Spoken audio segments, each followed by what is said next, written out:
നമസ്കാരം. VVC ന്യൂസിലേക്ക് സ്വാഗതം. ആദ്യം പ്രധാന വാർത്തകളിലേക്ക്. വെള്ളിയാഴ്ച കേരളം ബൂത്തിലേക്ക് തൊടുപുഴ ന്യൂമാൻ കോളേജിൽ നിന്ന് പോളിംഗ് ഉദ്യോഗസ്ഥർക്ക് തെരഞ്ഞെടുപ്പ് സാമഗ്രികൾ വിതരണം ചെയ്തു. മണ്ഡലത്തിലെ ഏറ്റവും അകലെയുള്ള പട്ടയക്കുടി പോളിംഗ് സ്റ്റേഷനിലേക്കുള്ള തെരഞ്ഞെടുപ്പ് സാമഗ്രികളാണ് ആദ്യം കൈമാറിയത്.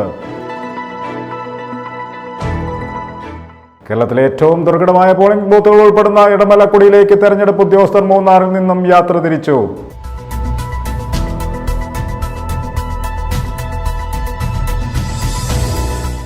ആസാം ചുരക്ക കൃഷിയിൽ വിജയം കൊയ്ത കോതമംഗലത്ത് ഒരു യുവ കർഷകൻ. കോതമംഗലം പല്ലാരിമംഗലം സ്വദേശി അജ്മലാണ് ചുരക്ക കൃഷി ചെയ്തത്.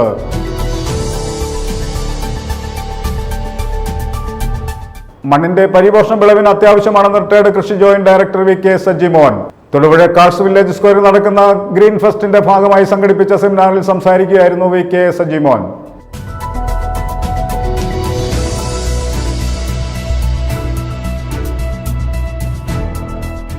കൊക്കോയ്ക്കും കാപ്പിക്കും കുരുമുളകിനൊക്കെ വില ഉയരുമ്പോൾ ജാതിക്കയുടെ വില ഇടിയുന്നു. മുൻവർഷത്തെ അപേക്ഷിച്ച് ജാതിക്കായ്ക്ക് 100 രൂപയും ജാതിപത്രിക്ക് 300 രൂപയോളമാണ് വില ഇടിഞ്ഞത്.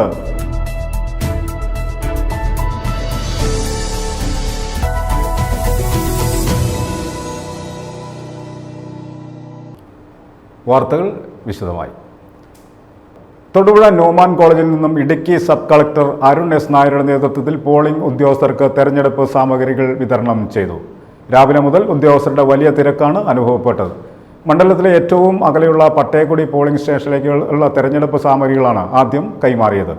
തൊടുപുഴയിൽ പോളിംഗ് സാമഗ്രികൾ വാങ്ങാൻ ഹാജരാകാത്ത ഉദ്യോഗസ്ഥർക്കെതിരെ തെരഞ്ഞെടുപ്പ് കമ്മീഷൻ നടപടിക്ക് ശുപാർശ ചെയ്തു. വെള്ളിയാഴ്ച കേരളം ബൂത്തിലേക്ക് തൊടുപുഴ ന്യൂമാൻ കോളേജിൽ നിന്നും പോളിംഗ് ഉദ്യോഗസ്ഥർക്ക് തിരഞ്ഞെടുപ്പ് സാമഗ്രികൾ വിതരണം ചെയ്തു. മണ്ഡലത്തിലെ ഏറ്റവും അകലെയുള്ള പട്ടയക്കുടി പോളിംഗ് സ്റ്റേഷനിലേക്കുള്ള തിരഞ്ഞെടുപ്പ് സാമഗ്രികളാണ് ആദ്യം കൈമാറിയത്. തൊടുപുഴ ന്യൂമാൻ കോളേജിൽ നിന്നും Idukki sub collector Arun S. നായരുടെ നേതൃത്വത്തിൽ പോളിംഗ് ഉദ്യോഗസ്ഥർക്ക് തിരഞ്ഞെടുപ്പ് സാമഗ്രികൾ വിതരണം ചെയ്തു. രാവിലെ മുതൽ ആരംഭിച്ച വിതരണം 20 കൗണ്ടറുകളിലായാണ് ക്രമീകരിച്ചത്. ഉദ്യോഗസ്ഥരുടെ വലിയ തിരക്കാണ് അനുഭവപ്പെട്ടത്. തൊടുപുഴയിൽ പോളിംഗ് സാമഗ്രികൾ വാങ്ങാൻ ഹാജരാകാത്ത ഉദ്യോഗസ്ഥർക്കെതിരെ തിരഞ്ഞെടുപ്പ് കമ്മീഷൻ നടപടിക്ക് ശുപാർശ ചെയ്തു. ജില്ലയിൽ നിന്നുള്ളവരെ കൂടാതെ പുറത്തുനിന്നുള്ളവരും ഇലക്ഷൻ ഡ്യൂട്ടിക്കായി എത്തിയിരുന്നു. നടപടികൾ പൂർത്തീകരിച്ച് പോളിംഗ് സാമഗ്രികൾ ഏറ്റുവാങ്ങിയ ഉദ്യോഗസ്ഥരെ പ്രത്യേകം നിയോഗിച്ച വാഹനങ്ങളിൽ അതത് പോളിംഗ് ബൂത്തുകളിലേക്ക് സുരക്ഷിതമായി അയച്ചു. ഇടുക്കിയിൽ വിധി നിർണ്ണയിക്കുക 12,51,189 വോട്ടർമാരാണ്. ജില്ലയിലെ 5 മണ്ഡലങ്ങളും എറണാകുളം ജില്ലയിലെ മൂവാറ്റുപുഴ, കോതമംഗലം മണ്ഡലത്തിലെയും വോട്ടർമാരുൾപ്പെടെയുള്ള ഇടുക്കി ലോക്സഭാ മണ്ഡലത്തിലെ കണക്കാണ് ഇത്. News bureau, Thodupuzha. തെരഞ്ഞെടുപ്പ് ചർച്ചയുമായി ഒരു കൂട്ടം ആളുകൾ. പെരുങ്കൊഴുപ്പ്, അഞ്ചിരി, ഇഞ്ചിയാനി, ആലക്കോട് നിവാസികളായ കർഷകരാണ് വയനക്കാവ് പാലത്തിൽ ഒത്തുകൂടിയത്. ചൂടേറിയ രാഷ്ട്രീയ ചർച്ചകൾ ഇവിടെ നടന്നു. ഇതേക്കുറിച്ച് ഒരു റിപ്പോർട്ട്. കാർഷിക വസ്തുക്കളുടെ അടിക്കടിയുള്ള വിലയിടിവും നിത്യോപയോഗ സാധനങ്ങളുടെ വില വർധനവും തൊഴിലില്ലായ്മ മൂലം കഷ്ടപ്പെടുന്ന കേരള ജനതയുടെ ഇടയിലേക്ക് ഒരു തെരഞ്ഞെടുപ്പ് വന്നിരിക്കുകയാണ്. അപ്പോഴാണ് പെരുങ്കൊഴുപ്പ്, അഞ്ചിരി, ഇഞ്ചിയാനി, ആലക്കോട് നിവാസികളായ കർഷകർ വയനക്കാവ് പാലത്തിൽ ഒത്തുകൂടിയത്. ചൂടേറിയ രാഷ്ട്രീയ ചർച്ചകൾ ഇവിടെ നടന്നു. കാർഷിക വസ്തുക്കൾക്ക് താങ്ങുവില വർദ്ധിപ്പിക്കണം. ടൂറിസം വന്നാൽ കാർഷിക വിളകളുടെ വില തകർച്ചയിൽ ബുദ്ധിമുട്ട് അനുഭവിക്കുന്ന കർഷകർക്ക് അതിലൂടെ പല നേട്ടങ്ങളും കൊയ്യാമെന്നും ഇതിന് തയ്യാറാകുന്ന ജനപ്രതിനിധികൾക്ക് വോട്ട് ചെയ്യുകയുള്ളൂവെന്നും തോമസ് മൈലാടൂർ പറഞ്ഞു. കുട്ടികൾക്ക് ജോലി സ്ഥിരതയില്ല, ജോലി സ്ഥിരത ഉറപ്പാക്കണം. തെരഞ്ഞെടുക്കപ്പെടുന്ന ജനപ്രതിനിധികൾ, ഉദാഹരണത്തിന് പാർലമെന്റ് മെമ്പർ ആണെങ്കിൽ ഓരോ പഞ്ചായത്തിലും അല്ലെങ്കിൽ 7 നിയോജക മണ്ഡലങ്ങളിൽ ഓരോ 6 മാസം കൂടുമ്പോഴും അവിടെ വരികയും അവിടുത്തെ MLA അടക്കം ത്രിതല പഞ്ചായത്തുകളിലെ ജനപ്രതിനിധികളെയും അവിടുത്തെ രാഷ്ട്രീയ, സാമൂഹിക, പൊതുപ്രവർത്തകരെയും വിളിച്ചുകൂട്ടി ആ പ്രദേശങ്ങളിലെ പോരായ്മകൾ ചോദിച്ചറിഞ്ഞ് പരിഹരിച്ചു കൊടുക്കണമെന്നും മാത്യു വാരിക്കാട്ട് പറഞ്ഞു. കുടിവെള്ളക്ഷാമം രൂക്ഷമാകുന്നു. റോഡ് സൗകര്യം കുറവാണ്. പല പ്രദേശങ്ങളിലും ബസ് സർവീസുകൾ ഇല്ല എന്ന് ബെന്നി ചെറുവള്ളാത്ത്. വ്യവസായ പാർക്കുകളും IT പാർക്കുകളും സ്ഥാപിച്ച് തൊഴിലവസരങ്ങൾ സൃഷ്ടിക്കണമെന്ന് അനു കൊച്ചുപറമ്പിൽ പറഞ്ഞു. പുതുതലമുറ കൃഷിയിലേക്ക് കടക്കുന്നില്ല. ലാഭകരമല്ലാത്തതാണ് കാരണം. തൊഴിലവസരങ്ങൾ സൃഷ്ടിക്കാൻ ഫാക്ടറികളും വ്യവസായശാലകളും കൊണ്ടുവരണം. മൂല്യവർദ്ധിത ഉൽപ്പന്നങ്ങൾ നിർമ്മിക്കാൻ ആവശ്യമായ പരിശീലനവും ബാങ്ക് വായ്പയും അതിനുള്ള വിപണിയും കണ്ടെത്തി കൊടുത്തെങ്കിലേ വിളകൾക്ക് മെച്ചപ്പെട്ട വിലയും കിട്ടുകയുള്ളൂ. ഇങ്ങനെ ചെയ്താൽ മാത്രമേ കർഷകർ ഈ മേഖലയിലേക്ക് വരികയുള്ളൂ എന്ന് സാജു മേത്തിരിട്ട് പറഞ്ഞു. ചൂടേറിയ ചർച്ചകളാണ് നടന്നത്. ഇടയ്ക്കൊക്കെ എന്തിനു വോട്ട് ചെയ്യണം, നാട്ടിൽ നിരവധിയായ കാര്യങ്ങൾ നടക്കാനുണ്ട്, അതിനൊന്നും ആരും താല്പര്യം കാണിക്കുന്നില്ല എന്നും അഭിപ്രായം വന്നു. വിനോദസഞ്ചാരികൾക്ക് വരാൻ അവസരം ഉണ്ടാക്കി കൊടുത്ത് ടൂറിസം വളർന്നാൽ വ്യാപാരികൾക്കും നാടിനും അത് ഉണർവേകും. ദീർഘവീക്ഷണത്തോടു കൂടിയുള്ള പ്രവർത്തനം കൊണ്ട് നാടിനും നാട്ടുകാർക്കും പ്രയോജനം കിട്ടുകയുള്ളൂ. ഇവിടെ നല്ല തൊഴിലവസരങ്ങൾ ഉണ്ടായാൽ പഠിച്ചിറങ്ങുന്ന കുട്ടികൾ വിദേശത്തേക്ക് പോവുകയില്ലെന്നും ജനപ്രതിനിധികളും രാഷ്ട്രീയക്കാരും ഇത്തരം കാര്യങ്ങളിൽ താല്പര്യം കാണിക്കാത്തതാണ് എല്ലാത്തിനും തടസ്സമാകുന്നതെന്നും ഇവർ പറഞ്ഞു. News bureau, Kudayathoor. ഏപ്രിൽ 26 നടക്കുന്ന ലോക്സഭാ തെരഞ്ഞെടുപ്പിന്റെ സുഗമമായ നടത്തിപ്പിന്റെ ഭാഗമായി ഏതാനും പ്രവർത്തനങ്ങൾ നിരോധിച്ചുകൊണ്ട് ജില്ലയിൽ സെക്ഷൻ 144 പ്രകാരം ഏപ്രിൽ 24 വൈകിട്ട് 6 മുതൽ ഏപ്രിൽ 27 രാവിലെ 6 വരെ ജില്ലാ കളക്ടർ നിരോധനാജ്ഞ പുറപ്പെടുവിച്ചു. നിർദ്ദേശങ്ങൾ ലംഘിക്കുന്നവർ IPC സെക്ഷൻ 188 പ്രകാരം ശിക്ഷാ അർഹരായിരിക്കും. ഏപ്രിൽ 26 നടക്കുന്ന ലോക്സഭാ തെരഞ്ഞെടുപ്പിന്റെ സുഗമമായ നടത്തിപ്പിനായി ഏതാനും പ്രവർത്തനങ്ങൾ നിരോധിച്ചുകൊണ്ട് ജില്ലയിൽ സെക്ഷൻ 144 പ്രകാരം ഏപ്രിൽ 24 വൈകിട്ട് 6 മുതൽ ഏപ്രിൽ 27 രാവിലെ 6 വരെ ജില്ലാ കളക്ടർ നിരോധനാജ്ഞ പുറപ്പെടുവിച്ചു. നിർദ്ദേശങ്ങൾ ലംഘിക്കുന്നവർ IPC സെക്ഷൻ 188 പ്രകാരം ശിക്ഷാർഹരായിരിക്കും. ഉത്തരവ് പ്രകാരം നിരോധിച്ചിരിക്കുന്ന പ്രവർത്തനങ്ങൾ ഇവയാണ്: പൊതുസ്ഥലങ്ങളിൽ നിയമവിരുദ്ധമായി കൂട്ടം കൂടുക, പൊതുയോഗങ്ങളോ റാലികളോ പാടുള്ളതല്ല. ജില്ലയിലെ ലോക്സഭാ മണ്ഡലങ്ങളിലെ വോട്ടർമാരല്ലാത്ത രാഷ്ട്രീയ ഭാരവാഹികളുടെയോ പ്രവർത്തകരുടെയോ സാന്നിധ്യമുണ്ടാകരുത്. ഒരു തരത്തിലുള്ള ലൗഡ് സ്പീക്കറും പാടുള്ളതല്ല. ഇലക്ട്രോണിക് മാധ്യമങ്ങളിലൂടെ തെരഞ്ഞെടുപ്പ് പ്രവചനമോ പോൾ സർവേകളോ ഉൾപ്പെടെ തെരഞ്ഞെടുപ്പുമായി ബന്ധപ്പെട്ട ഒന്നും പ്രദർശിപ്പിക്കുകയോ പ്രചരിപ്പിക്കുകയോ ചെയ്യരുത്. പോളിംഗ് സ്റ്റേഷനകത്ത് തെരഞ്ഞെടുപ്പ് കമ്മീഷൻ നിയോഗിച്ച നിരീക്ഷകർ, സൂക്ഷ്മ നിരീക്ഷകർ, ലോ ആൻഡ് ഓർഡർ ഉദ്യോഗസ്ഥർ, സുരക്ഷാ ഉദ്യോഗസ്ഥർ, ചുമതലയുള്ള ഉദ്യോഗസ്ഥരല്ലാതെ പോളിംഗ് സ്റ്റേഷന്റെ 100 മീറ്റർ പരിധിയിൽ കോൾലെസ് ഫോണുകളും വയർലെസ് സെറ്റുകളും ഉപയോഗിക്കരുത്. തെരഞ്ഞെടുപ്പ് ദിനത്തിൽ പോളിംഗ് സ്റ്റേഷനുകളുടെ 200 മീറ്റർ പരിധിയിൽ തെരഞ്ഞെടുപ്പ് പ്രചരണവും സ്ഥാനാർത്ഥി ബൂത്ത് സജ്ജീകരണവും നടത്തരുത്. ഒരേ പോളിംഗ് സ്റ്റേഷനുകളുടെ 200 മീറ്റർ പരിധിക്ക് പുറത്ത് ഒരു സ്ഥാനാർത്ഥി ഒന്നിൽ കൂടുതൽ ഇലക്ഷൻ ബൂത്തുകൾ സജ്ജീകരിക്കുന്നത് പാടുള്ളതല്ല. പോളിംഗ് സ്റ്റേഷനിലും പരിധിയിലും representation of people act 1951 section 134B പ്രകാരം നിയമപരമായി അനുവാദമുള്ളവരൊഴികെ മറ്റാരും ആയുധങ്ങൾ കൈവശം വയ്ക്കാനോ പ്രദർശിപ്പിക്കാനോ പാടില്ല. വ്യക്തികളുടെ സ്വകാര്യ ആവശ്യങ്ങൾക്കും വോട്ട് രേഖപ്പെടുത്തുന്നതിനും മറ്റും നിയമപരമായി കൂട്ടം ചേരുന്നതിനെ ബാധിക്കില്ല. പോളിംഗ് സ്ഥലങ്ങളിലും മാർക്കറ്റുകളിലെ ഷോപ്പിംഗ്, സിനിമാ തിയേറ്ററുകൾ, തൊഴിൽ, ബിസിനസ്, വിവാഹം, മരണാനന്തര ചടങ്ങുകൾ തുടങ്ങിയ സ്വകാര്യ ആവശ്യങ്ങൾക്കായി കൂട്ടം ചേരാവുന്നതാണ്. എന്നാൽ സംഘർഷങ്ങളോ ക്രമസമാധാനം തടസ്സപ്പെടുന്ന തരത്തിലോ നിയമവിരുദ്ധ പ്രവർത്തനങ്ങളിലോ ഏർപ്പെടാൻ പാടില്ല. തെരഞ്ഞെടുപ്പുമായി ബന്ധപ്പെട്ട ഏജൻസികൾക്കും സർക്കാർ ഉദ്യോഗസ്ഥർക്കും ഈ ഉത്തരവ് ബാധകമല്ല. News bureau, Idukki. കേരളത്തിലെ ഏറ്റവും ദുർഘടമായ പോളിംഗ് ബൂത്തുകൾ ഉൾപ്പെടുന്ന ഇടമലക്കുടിയിലേക്ക് തെരഞ്ഞെടുപ്പ് ഉദ്യോഗസ്ഥർ മൂന്നാറിൽ നിന്നും യാത്ര തിരിച്ചു. Munnar government vocational higher secondary സ്കൂളിൽ നിന്നും ദേവികുളം സബ് കളക്ടർ VM ജയകൃഷ്ണന്റെ നേതൃത്വത്തിൽ പോളിംഗ് ഉദ്യോഗസ്ഥർക്ക് തെരഞ്ഞെടുപ്പ് സാമഗ്രികൾ വിതരണം ചെയ്തു. കേരളത്തിലെ ഏറ്റവും ദുർഘടമായ പോളിംഗ് ബൂത്തുകൾ ഉൾപ്പെടുന്ന ഇടമലക്കുടിയിലേക്ക് തെരഞ്ഞെടുപ്പ് ഉദ്യോഗസ്ഥർ മൂന്നാറിൽ നിന്നും യാത്ര തിരിച്ചു. Munnar government vocational higher secondary സ്കൂളിൽ നിന്നും ദേവികുളം സബ് കളക്ടർ VM ജയകൃഷ്ണന്റെ നേതൃത്വത്തിൽ പോളിംഗ് ഉദ്യോഗസ്ഥർക്ക് തെരഞ്ഞെടുപ്പ് സാമഗ്രികൾ വിതരണം ചെയ്തു. സംസ്ഥാനത്തെ വിദൂര ആദിവാസി ഗ്രാമമായ ഇടമലക്കുടിയിലെ ഉദ്യോഗസ്ഥർക്കാണ് ആദ്യം പോളിംഗ് സാമഗ്രികൾ വിതരണം ചെയ്തത്. തെരഞ്ഞെടുപ്പ് ഉദ്യോഗസ്ഥർക്കൊപ്പം പോലീസ് ഉദ്യോഗസ്ഥരും വയർലെസ് ടീം, വനപാലകർ എന്നിവരുമുണ്ട്. സംസ്ഥാനത്തെ ഏക ഗോത്രവർഗ പഞ്ചായത്തായ ഇടമലക്കുടിയിൽ ഇത്തവണ വോട്ട് രേഖപ്പെടുത്തുന്നത് 1844 വോട്ടർമാർ. 85 വയസ്സിന് മുകളിൽ പ്രായമുള്ള 10 വോട്ടർമാരും ഇതിൽ ഉൾപ്പെടുന്നുണ്ട്. ഇവരിൽ ഭൂരിഭാഗവും വീട്ടിൽ വോട്ട് ചെയ്ത് കഴിഞ്ഞു. Edamalakkudi tribal school, Mulakutharakkudi community hall, Parappayarkudi EDC centre എന്നിങ്ങനെ 3 ബൂത്തുകളാണ് ഇവിടെയുള്ളത്. ഇടമലക്കുടിയിൽ 516 പുരുഷ വോട്ടർമാരും 525 സ്ത്രീ വോട്ടർമാരും ഉൾപ്പെടെ 1041 വോട്ടർമാരാണ് ഉള്ളത്. 85 വയസ്സിന് മുകളിൽ പ്രായമുള്ള 4 പേരാണുള്ളത്. മുളകുത്തറക്കുടിയിൽ 261 പുരുഷ വോട്ടർമാരും 246 സ്ത്രീ വോട്ടർമാരും ഉൾപ്പെടെ 507 വോട്ടർമാരാണുള്ളത്. 85 വയസ്സിന് മുകളിൽ പ്രായമുള്ള 4 പേരാണുള്ളത്. പറപ്പയാർക്കുടിയിൽ 186 പുരുഷ വോട്ടർമാരും 140 സ്ത്രീ വോട്ടർമാരും ഉൾപ്പെടെ 296 വോട്ടർമാരാണുള്ളത്. 85 വയസ്സിന് മുകളിൽ പ്രായമുള്ള 2 പേരാണുള്ളത്.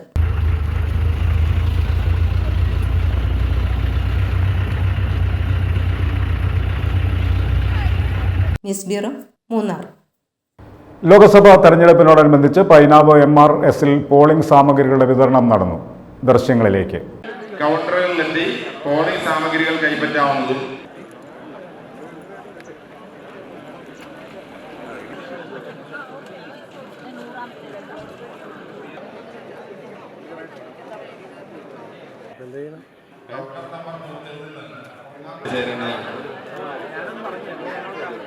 സാമഗ്രികൾ വിതരണം ചെയ്തതിനൊപ്പം വോട്ടിംഗ് കമ്പാർട്ട്മെന്റ് വിതരണം ചെയ്യുന്നവരും എല്ലാ പോളിംഗ് സാമഗ്രികളും വാങ്ങിയ പോളിംഗ്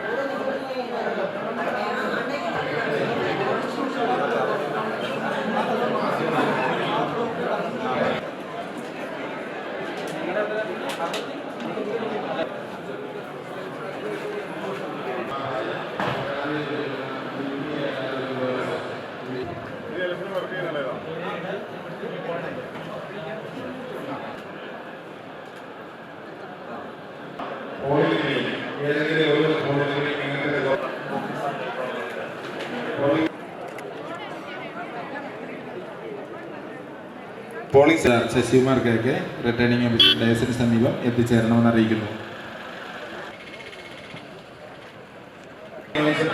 കൗണ്ടറുകളുടെ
ആസാം ചുരക്ക കൃഷിയിൽ വിജയം കൊയ്ത് കോതമംഗലത്തെ ഒരു യുവ കർഷകൻ. കോതമംഗലം ബല്ലാരിമംഗലം സ്വദേശി അജ്മലാണ് ചുരക്ക കൃഷി ചെയ്തത്. ഇദ്ദേഹത്തിന്റെ വാരപ്പെട്ടിയിലെ കൃഷിയിടത്തിൽ ആസാം ചുരക്ക വിളവെടുപ്പ് നടന്നു. ലത്തീഫ് കുഞ്ചാട്ട് തയ്യാറാക്കിയ റിപ്പോർട്ട്. ഇതര സംസ്ഥാന ഉപഭോക്താക്കളെ ലക്ഷ്യമാക്കി അസം ചുരക്ക കൃഷി ആരംഭിച്ച് വിജയം കൊയ്തിരിക്കുകയാണ് കോതമംഗലം പല്ലാരിമംഗലം സ്വദേശി അജ്മൽ എന്ന യുവാവ്. ഇദ്ദേഹത്തിന്റെ വാരപ്പെട്ടിയിലെ കൃഷിയിടത്തിൽ അസം ചുരക്ക വിളവെടുപ്പ് നടന്നു. അസമിൽ നിന്ന് വിത്തുകൾ എത്തിച്ച് പരീക്ഷണാടിസ്ഥാനത്തിൽ അടിവാട് 1/2 ഏക്കറോളം വരുന്ന സ്ഥലത്ത് കൃഷി ചെയ്ത് വിജയം നേടിയതിനെ തുടർന്നാണ് വാരപ്പെട്ടിയിൽ 2 ഏക്കർ സ്ഥലത്ത് അസം ചുരക്ക കൃഷി ആരംഭിച്ചത്. ആദ്യ വിളവെടുപ്പിന് ശേഷം അടിവാട് ചെയ്തിരുന്ന കൃഷി സാമൂഹ്യദ്രോഹികൾ നശിപ്പിച്ചത് വൻ വാർത്താ പ്രാധാന്യം നേടിയിരുന്നു. വാരപ്പെട്ടിയിൽ 2 ഏക്കർ സ്ഥലത്താണ് അജ്മൽ അസം ചുരക്ക കൃഷി ചെയ്തത്. 2 മാസം പിന്നിട്ടപ്പോഴേക്കും ചുരക്കുകൾ വിളവെടുപ്പിന് പാകമായി കൊണ്ടിരിക്കുകയാണ്. ചുരുക്കം ചെലവിൽ നമുക്ക് മാന്യമായ ഒരു വരുമാനം എന്നതാണ്. അതുപോലെ ഇതിന്റെ ഉപഭോക്താക്കളെ നമുക്ക് കണ്ടുപിടിക്കാനാണ് കുറച്ച് ബുദ്ധിമുട്ട്. അത് മാത്രമാണ് ഒരു ബുദ്ധിമുട്ടായിട്ട് കൃഷിയിലുള്ളൂ. അല്ലാതെ ഈ ഒരു ചെടിയെ സംരക്ഷിക്കാനോ അതിന് വേണ്ട കാര്യങ്ങൾ ചെയ്തു കൊടുക്കാനോ നമുക്ക് അധികം എഫേർട്ടിന്റെ ആവശ്യമില്ല. ഈ കൃഷി തുടങ്ങുന്ന സമയത്ത് നമുക്ക് സ്റ്റാർട്ടിങ്ങിൽ ഒരു ബക്കറ്റ് വെള്ളമാണ് ഒരു ചെടിയുടെ ചുവട്ടിട്ട് വരുന്നത്. എങ്കിൽ കാ പിടിച്ചു കഴിഞ്ഞാൽ നമുക്ക് മിനിമം ഒരു 3 ബക്കറ്റ് 4 ബക്കറ്റ് വെള്ളം ഒരു ദിവസം ആ ചെടിയുടെ ചുവട്ടിലെത്തണം. ആ ഒരു തടത്തിന്റെ ചുവട്ടിൽ. ആ ഒരു തടത്തിൽ ഞാൻ വെച്ചിരിക്കുന്ന 3-4 തൈകളാണ് മെയിനായിട്ട്. നമുക്ക് ചെടി നട്ട് ഒരു പന്തലിൽ കയറി കഴിഞ്ഞാൽ അതൊരു 4 അടി 5 അടിയോളം വളർന്നു കഴിഞ്ഞാൽ പിന്നെ നമുക്ക് വളപ്രയോഗം ചെയ്തു തുടങ്ങാം. അത് മണ്ണൊരുക്കി ചെടി വിത്ത് തൈ ഇതിൽ വെക്കുന്നതിന് മുന്നേ നമ്മൾ മണ്ണൊരുക്കുന്ന സമയത്ത് തന്നെ വളങ്ങളായിട്ട് ജൈവവളങ്ങളാണ് യൂസ് ചെയ്യുന്നത്. ഭക്ഷ്യവസ്തുക്കളുടെ വേസ്റ്റ്, അത് വെജിറ്റബിൾസിന്റെ മാത്രം. അതുപോലെ ചാണകം, ഇത്രയാണ് ഞാനിവിടെ മണ്ണൊരുക്കാനായിട്ട് ഉപയോഗിച്ചിട്ടുള്ളൂ. 2-3 കിലോ തൂക്കം വെച്ച കായകൾ പറിച്ചെടുത്ത് സമീപ മാർക്കറ്റുകളിൽ വിതരണം ചെയ്യും. വിത്തുകൾ എത്തിക്കുന്നതിനും കൃഷികൾക്കൊപ്പം നിൽക്കുന്നതിനും അജ്മലിന് കൂട്ടായിട്ടുള്ളത് അസം സ്വദേശി ഉമ്മറാണ്. അജ്മൽ വാരപ്പെട്ടി പഞ്ചായത്തിലെ മൈലൂരിൽ നടത്തിയ അസം ചുരക്ക വിളവെടുപ്പിൽ പഞ്ചായത്ത് പ്രസിഡന്റ് PK ചന്ദ്രശേഖരൻ നായർ, പഞ്ചായത്ത് അംഗം KK ഹുസൈൻ തുടങ്ങിയവർ പങ്കെടുത്തു. News bureau, Kothamangalam. മണ്ണിന്റെ പരിപോഷണം വിളവിന് അത്യാവശ്യമാണെന്ന് റിട്ടയർഡ് കൃഷി joint director VK Sajimon. Thodupuzha cars village സ്ക്വയറിൽ നടക്കുന്ന ഗ്രീൻ ഫെസ്റ്റിന്റെ ഭാഗമായി സംഘടിപ്പിച്ച സെമിനാറിൽ സംസാരിക്കുകയായിരുന്നു VK സജിമോൻ. കർഷകർക്ക് സമയാസമയങ്ങളിൽ കൃത്യമായ അറിവ് നൽകുന്നതിന് കാർസ് വില്ലേജ് സ്ക്വയറിൽ ഒരു പ്ലാന്റ് ഡോക്ടറുടെ സേവനം ലഭ്യമാക്കണമെന്ന് സെമിനാറിൽ പങ്കെടുത്ത കർഷകർ ആവശ്യപ്പെട്ടു. കൃത്യമായ മണ്ണ് പരിശോധനയിലൂടെ മണ്ണിന്റെ ഘടന മനസ്സിലാക്കി വിളകൾ പരിപാലിച്ചാൽ ഉൽപാദനക്ഷമത വർദ്ധിക്കുകയും രോഗകീടങ്ങളുടെ ആധിക്യം കുറയുകയും കൃഷിച്ചെലവ് ലഘൂകരിക്കപ്പെടുകയും ചെയ്യുമെന്ന് റിട്ടയർഡ് കൃഷി ജോയിന്റ് ഡയറക്ടർ PK സജിമോൾ. ഇതിലൂടെ കർഷകന് ഉയർന്ന വരുമാനവും സമൂഹത്തിന് ഗുണമേന്മയുള്ള കാർഷികോൽപ്പന്നങ്ങളുടെ ലഭ്യത ഉറപ്പു നൽകാനും കഴിയും. തൊടുപുഴ കാർസ് വില്ലേജ് സ്ക്വയറിൽ നടക്കുന്ന ഗ്രീൻ ഫെസ്റ്റിന്റെ ഭാഗമായി സംഘടിപ്പിച്ച സെമിനാറിൽ സംസാരിക്കുകയായിരുന്നു VK സജിമോൾ. പൊട്ടാഷ്യം പിന്നെ pH. സാധാരണ നമ്മൾ മണ്ണ് ടെസ്റ്റ് ചെയ്യാൻ കൊടുത്താൽ ഇതിൻ്റെയൊക്കെയാണ് ഒരു ടെസ്റ്റ് റിപ്പോർട്ട് കിട്ടുന്നത്. അതേസമയം നമ്മൾ മൈക്രോ ന്യൂട്രിയൻറ്റും കൂടെ ടെസ്റ്റ് ചെയ്താലാണ് ആ മണ്ണിൻ്റെ യഥാർത്ഥത്തിലുള്ള ഫെർട്ടിലിറ്റി സ്റ്റാറ്റസും കൂടെ അറിയാനായിട്ട് പറ്റുള്ളൂ. ഇതിനകത്ത് ഞാൻ നേരത്തെ പറഞ്ഞ ആ law of limiting factor factor വരും. കാരണം ഈ പറയുന്ന എല്ലാ പ്രൈമറി സെക്കൻഡറി ന്യൂട്രിയൻസും ഉണ്ട്. ഈ മൈക്രോ ന്യൂട്രിയൻസിൽ ഏതെങ്കിലും ഒരെണ്ണം കുറവാണെങ്കിൽ ആ കായൽ അല്ലെങ്കിൽ ആ ചെടിയുടെ ഫലത്തിൽ അതിൻ്റെ ക്വാളിറ്റിയും ക്വാണ്ടിറ്റിയും കുറഞ്ഞിരിക്കും. മണ്ണിന്റെ ആരോഗ്യ പരിപാലനത്തിലൂടെ അധിക വിളവെന്ന വിഷയത്തിലായിരുന്നു സെമിനാർ. കാലാവസ്ഥാ വ്യതിയാനം മൂലം മണ്ണിന്റെ ഘടനയ്ക്കുണ്ടായ വ്യതിയാനം ചെടികളുടെ വളർച്ചയെയും ഉൽപാദനത്തിനെയും പ്രതികൂലമായി ബാധിച്ചിട്ടുണ്ട്.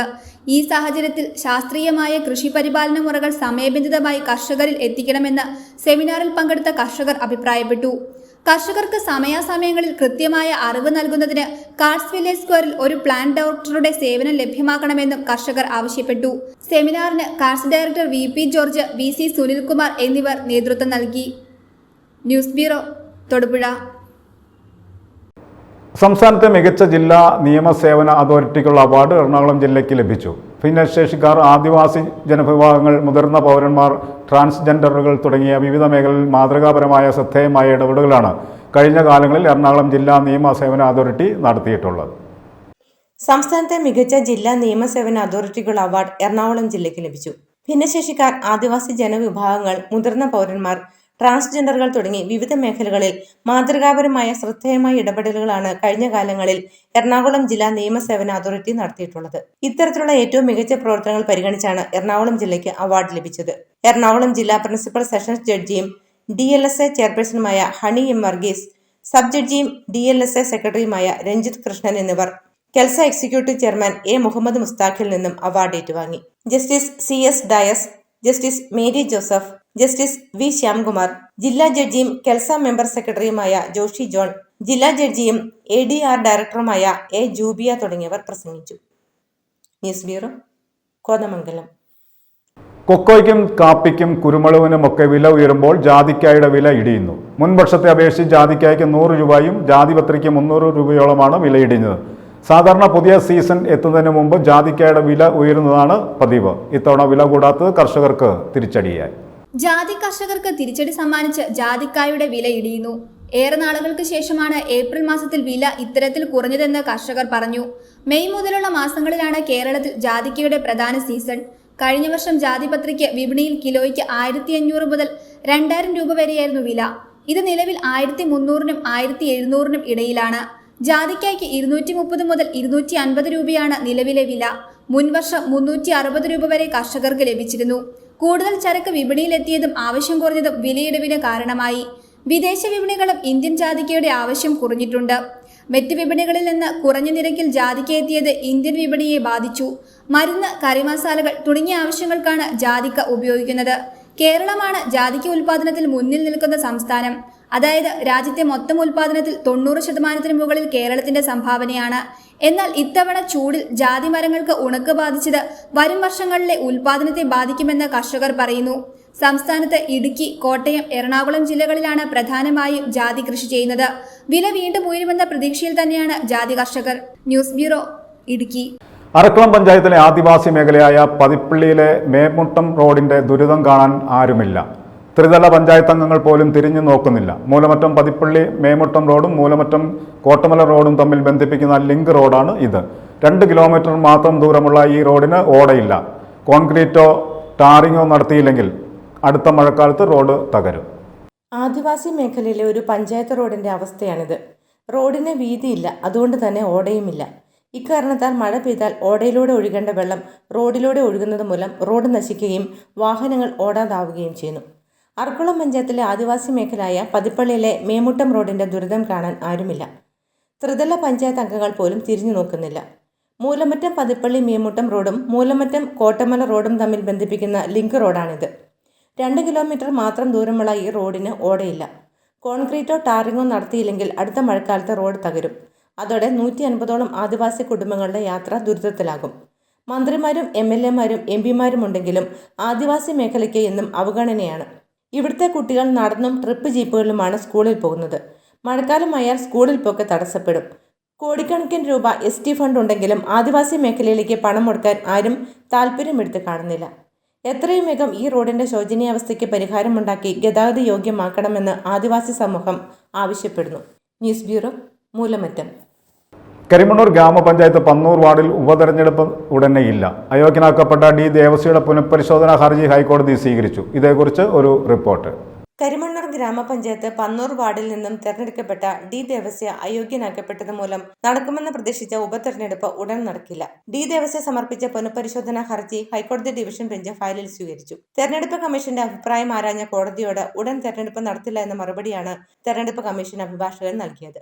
നീതിരഹിതമായി പെരുമാറിയിട്ടില്ലെന്നും കരിമണ്ണൂരിലെ കോൺഗ്രസ് പ്രവർത്തകരുടെയും പൊതുജനങ്ങളുടെയും പിന്തുണ തനിക്കാണെന്നും ഹൈക്കോടതി ഡിവിഷൻ ബെഞ്ച് വിധി തനിക്ക് അനുകൂലമാകുമെന്നാണ് പ്രതീക്ഷിക്കുന്നതെന്നും ഡി ദേവസ്യ പറഞ്ഞു. 2015-2020 വർഷങ്ങളിൽ എനിക്കെതിരെ ഉന്നയിക്കപ്പെട്ട കൂറുമാറ്റ ആരോപണത്തിൽ 2023 ജനുവരി മാസം തെരഞ്ഞെടുപ്പ് കമ്മീഷൻ അയോഗ്യതാ വിധി പുറപ്പെടുവിക്കുകയുണ്ടായി. ഈ വിധിക്കെതിരെ ബഹുമാനപ്പെട്ട കേരള ഹൈക്കോടതിയിൽ ഞാൻ നൽകിയ ഹർജിയിൽ 2024 ഫെബ്രുവരിയിൽ വാദം പൂർത്തിയാവുകയും തെരഞ്ഞെടുപ്പ് കമ്മീഷൻ വിധി ശരിവയ്ക്കുകയും ചെയ്തു. ഈ വിധിക്കെതിരെ ബഹുമാനപ്പെട്ട കേരള ഹൈക്കോടതി ഡിവിഷൻ ബെഞ്ചിൽ അഡ്വക്കേറ്റ് എ ഉണ്ണികൃഷ്ണൻ മുഖാന്തരം നൽകിയ പുനഃപരിശോധനാ ഹർജി കോടതിയിൽ ഫയൽ സ്വീകരിക്കുകയും ആയതിൽ തുടർവാദം നടക്കുകയും ചെയ്യും. തുടർന്നുള്ള നാളുകളിലും കരിമണ്ണൂരിലെ പൊതുപ്രവർത്തന രംഗത്ത് ഞാൻ സജീവമായി ഉണ്ടാകും.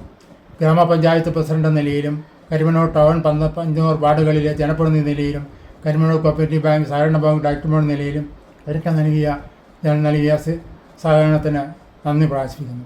ഹൈക്കോടതി ചീഫ് ജസ്റ്റിസ് ഉൾപ്പെടെയുള്ള ബെഞ്ചാവും ഇനി ഈ ഹർജിയുടെ തുടർവാദം കേൾക്കുക. News bureau, Karimannoor. Adimali saint George യാക്കോബായ സുറിയാനി ക്രിസ്ത്യാനി കത്തീഡ്രലിൽ പെരുന്നാൾ നടന്നു. പള്ളി വികാരി എൽദോസ് കുറ്റപ്പാല കോർ എപ്പിസ്കോപ്പ തിരുനാൾ കൊടിയേറ്റ് നിർവഹിച്ചു. പ്രദർശനത്തിൽ നിരവധി വിശ്വാസികൾ പങ്കുചേർന്നു. അടിമാലി സെന്റ് ജോർജ് യാക്കോബായ സുറിയാനി ക്രിസ്ത്യാനി കത്തീഡ്രലിൽ വിശുദ്ധ മോർ ഗീവർഗീസ് സഹദായുടെ ഓർമ്മ പെരുന്നാൾ ആചരിച്ചു. 2 ദിവസങ്ങളിലായിട്ടായിരുന്നു തിരുനാൾ ആഘോഷം നടന്നത്. പള്ളി വികാരി എൽദോസ് കുറ്റപ്പാല കോർ എപ്പിസ്കോപ്പ തിരുനാൾ കൊടിയേറ്റ് നിർവഹിച്ചു.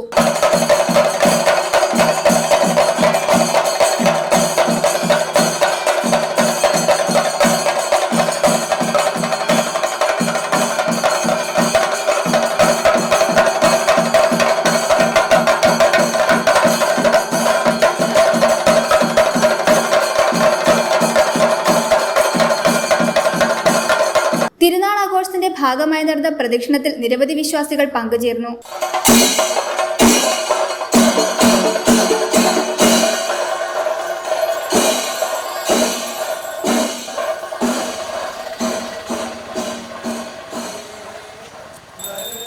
കൊടിയേറ്റിന് ശേഷം ഐസക് മേനോത്തുമാലിൽ കോർ എപ്പിസ്കോപ്പ സന്ധ്യാപ്രാർത്ഥനയും പ്രസംഗവും നിർവഹിച്ചു.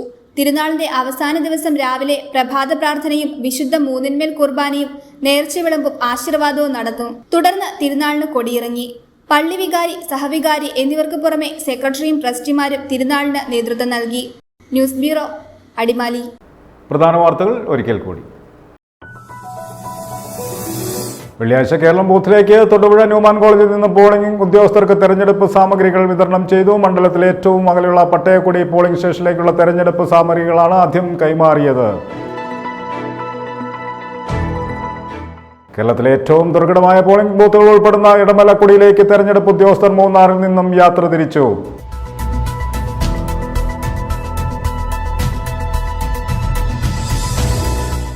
ആസാം ചുരക്ക കൃഷിയിൽ വിജയം കൊയ്ത കോതമംഗലത്ത് ഒരു യുവ കർഷകൻ. കോതമംഗലം പല്ലാരിമംഗലം സ്വദേശി അജ്മലാണ് ചുരക്ക കൃഷി ചെയ്തത്.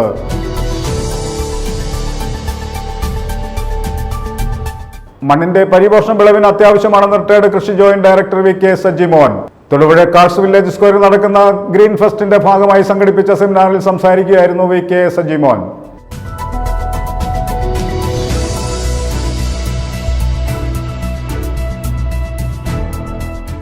കൊക്കോയ്ക്കും കാപ്പിക്കും കുരുമുളകിനൊക്കെ വില ഉയരുമ്പോൾ ജാതിക്കയുടെ വില ഇടിയുന്നു. മുൻവർഷത്തെ അപേക്ഷിച്ച് ജാതിക്കായ്ക്ക് 100 രൂപയും ജാതിപത്രിക്ക് 300 രൂപയോളമാണ് വില ഇടിഞ്ഞത്.